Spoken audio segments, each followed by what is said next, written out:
Yay, I'm a happy boy. I'm a happy boy. I'm a happy boy right now. My little Wi-Fi remote control car, my little Raspberry Pi, now works simply off of the keyboard. I can type in keys and the car moves, right? So basically, this is my little Raspberry Pi car over here. So this is a Raspberry Pi 4.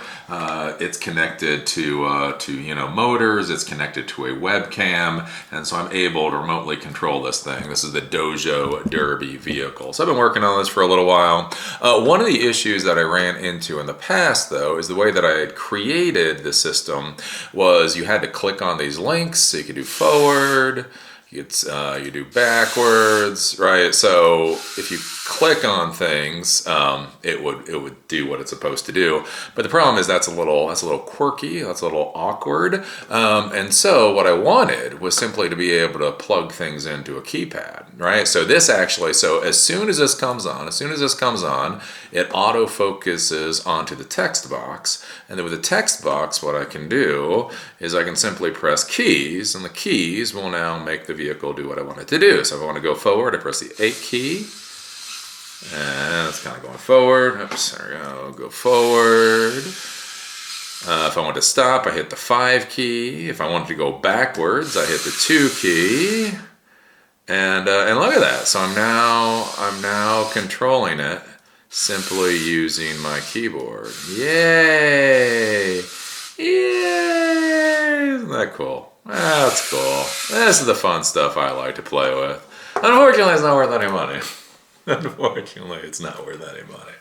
But it's cool and exciting. And why this is interesting is then what this means is you can now control your IoT projects actually using your keyboard, right? So you could have a sophisticated keyboard command system. And then if you're dealing with something, let's say you build a surveillance system or some kind of other autonomous system, you can sit there and use your keyboard now and be able to interact with your system. The code for all this is relatively simple once you figure it the hell out. Again, I am not a JavaScript person by any stretch of the imagination. I haven't used JavaScript in 15 years. At one point I learned JavaScript. That's the horrible part. The horrible thing with getting older is you're like, I remember when I learned this 15 years ago. Yeah, I don't remember any of it anymore. So anyways, I've just been playing with this for the past couple of days.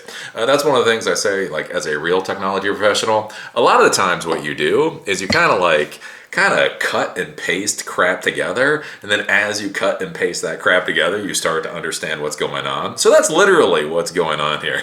I'm not fully sure what my code is doing. My code is getting me the results that I want. Doesn't necessarily mean I know what the code is actually doing. But this is kind of interesting. So basically what we have up here is we have this function. And what this does is it auto-focuses. So focus is, see how there's a little blue thing around this text box? So what this does is it auto-focuses on that text box, right? So that text box, as soon as you refresh, as soon as you open the page, it focuses on that text box, so therefore JavaScript can automatically start pulling commands out of the text box. If you don't do an autofocus there, then you have to manually focus on it, and then people forget, and it all goes bad. Then basically what we have down here is K input on key down, so on the index.js, right? So basically, this is what creates this page back here. And down here, we have the ID. So the ID is important on forms once you start dealing with JavaScript. So K input, so whatever gets inputted into that particular little text box on key down, basically this is going to go into the function. And so we use the key code. So the key code, if it equals numpad 8,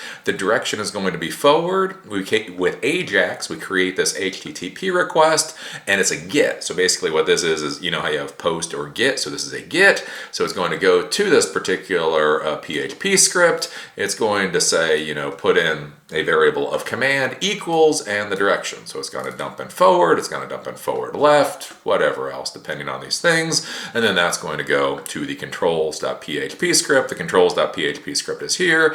It gets the value from command. It then puts that value into this command.txt file, and then I have a Python script that's continuously looping through and reading that text file, and so then that Python script actually sends the commands to the GPIO pins. And so that's basically what's going on here. So we got seven different commands here so far, and then at the end, what we do here is k.input value equals eCode, and so that is this, right? So if I put in V, it tells me it's key V. If I put in F, it tells me it's key F. If I put in space, it says it's space. And then if I put num8, then it starts actually moving because there's an if. There's an if on that thing. So I will add some functionality to this. So I'll add speeds. So I'll speeds. But the cool thing too is like I can add things like commands for turning on a light. So imagine if I wanted this thing to have little flashing lights and sirens. I could have a key and it would turn on the lights and sirens. Or if I could have a flashlight, it would turn on the flashlight. Or I could have a mace canister and it would turn on the mace canister. And I can control that all directly through my keyboard. It's not just simply using blinks. Hyperlinks through a mouse. So anyways, I don't know. I think it's cool. I think it's cool. It's cool. It's not going to make me any money. But it's fun. It's exciting. And anyways, this is kind of the interesting things to be thinking about when you're dealing with like Raspberry Pis and Arduinos and that type of thing. Again, is thinking about how will you actually interface with your devices? How will you actually control those devices? Again, will it be a mouse? Will it be a keyboard? Will it be voice? Something like that. And so with JavaScript and Ajax, this is going to open up a whole new world for my IoT projects because, again, with things like keyboard inputs, that just makes my life a hell of a lot easier. So anyways, that's what I've been doing this afternoon. I spend the morning screaming about stupid crap that I don't care about. Roar! About stupid crap that I don't care about. In the afternoon, I actually, play with real technology. One of these things is making me money right now. One of these things isn't. That's how the real world goes. So anyways, follow along. Again, if you go to silicondojo.com, most of these projects and things I will actually put up on silicondojo.com so that you can copy them if you want to. Again, right now, what I'm actually trying to do is I'm trying to solidify this whole Dojo Derby vehicle project, and then all the code and everything will actually go up to silicondojo.com so that you can then create your own little Dojo Derby vehicle, or, modify it and so on and so forth. So anyways, with that, see y'all later.